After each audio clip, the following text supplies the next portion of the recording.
बिस्मिल्लाहिर्रहमानिर्रहीम। अस्सलाम वालेकुम। नायाब राइट्स को देखने का आपका बहुत शुक्रिया। आज मैं आपके सामने उन इस्लामी किताबों का जिक्र करूँगी जो कि अल्लाह ताला ने इस दुनिया में भेजी।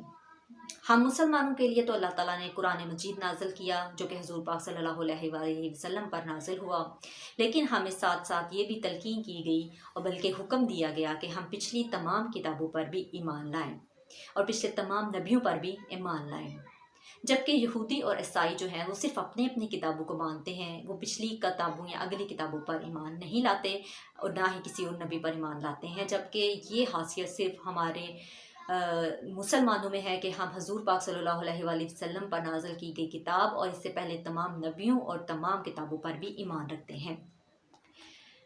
ईसाइयों की जो किताब है वो है बाइबल, जिसको अंजील भी कहा जाता है। वो अपनी किताब बाइबल पर ईमान रखते हैं और उस पर मुकम्मल यकीन और अकीदा रखते हैं कि उस किताब में जो भी लिखा गया है वो बिल्कुल ठीक और सच लिखा गया है। जबकि रवायात के मुताबिक उस किताब के अंदर बहुत सी ऐसी बातें हैं जिनको तब्दील कर दिया गया है, क्योंकि इस किताब में जो है हुज़ूर पाक सल्लल्लाहु अलैहि वसल्लम की दुनिया में आने की भी निशानियां मौजूद थीं, मगर उनके जो पादरी थे उन्होंने बहुत सी चीज़ों को रद्द-बदल करके इसको तब्दील कर दिया। लेकिन वो अपनी किताब बाइबल को ही मानते हैं कि वो उनकी इस्लामी किताब है, उसमें जो कुछ है वही बरहक है।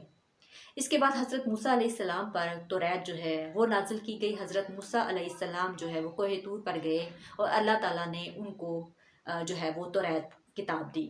तो जो यहूदी हैं वो तौरात पर ईमान रखते हैं। वो ये कहते हैं कि तौरात में जिन बातों का, जिन चीज़ों का जिक्र किया गया है वही हक बातें हैं, इसके अलावा हम किसी किताब को नहीं मानते। यहूदियों की एक और किताब है जो हज़रत दाऊद अलैहिस्सलाम पर नाज़िल की गई, उसको कहा जाता है ज़बूर।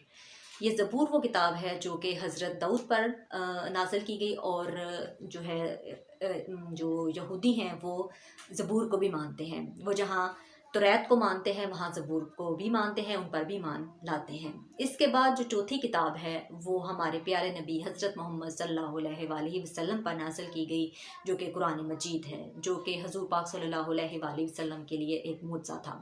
क्योंकि जो नबी दुनिया में आए वो अपने साथ कोई ना कोई मुअज़्ज़ा ज़रूर लेकर आए थे और हुज़ूर पाक सल्लल्लाहु अलैहि वसल्लम का सबसे बड़ा मुअज़्ज़ा जो था वो कुरान मजीद था। कुरान मजीद हुज़ूर पाक सल्लल्लाहु अलैहि वसल्लम के सीने पर, उनके दिल पर जो है वो उतारा गया, मुनाज़िल हुआ। और हम तमाम पिछले नबियों को, तमाम किताबों को और जो है तमाम नबियों के जो चीज़ें, उनके अहकामात हैं उन पर ईमान लाते हैं, उनको मानते हैं, लेकिन अपने प्यारे नबी हज़रत मोहम्मद सल्लल्लाहु अलैहि वसल्लम की शरीयत पर अमल करते हैं। अपनी किताब जो है उसमें जो अल्लाह की वहदानियत का जिक्र है उस पर ईमान लाते हैं।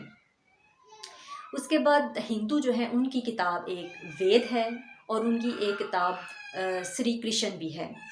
उनकी जो किताब है श्री कृष्ण, वो अपने जो उनका जिसको वो महात्मा मानते हैं, ये उस पर जो है कहते हैं लिखी गई है, उसकी ये किताब है। और उसकी जो कृष्ण है उनका, जिसको वो नौज़ुबिल्लाह भगवान मानते हैं, उसकी कहते हैं कि 1608 जो हैं वो बीवियाँ थीं, तो उसको वो देवता मानते हैं और उस पर की जो किताब है उसको वो मानते हैं। लेकिन उनकी जो मजहबी किताब है वो एक वेद है और दूसरी उनकी गीता है।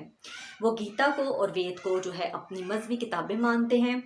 तो हिंदुओं के नज़दीक जो वेद है वो उनकी गाय है और जो गीता है वो उनका दूध है, यानी कि वो गाय और दूध इन दोनों की पूजा करते हैं और इनको अपनी अपनी किताबें मानते हैं और अपने मज़हब का जो है इस पर प्रचार करते हैं। वो महात्मा को मानते हैं, नौज़ुबिल्लाह भगवान को मानते हैं और बुत परस्ती करते हैं और जो है वो शिर्क करते हैं। और जबकि हम मुसलमान कुरान मजीद को मानते हैं और हुज़ूर पाक सल्लल्लाहु अलैहि वसल्लम को आखिरी नबी मानते हैं।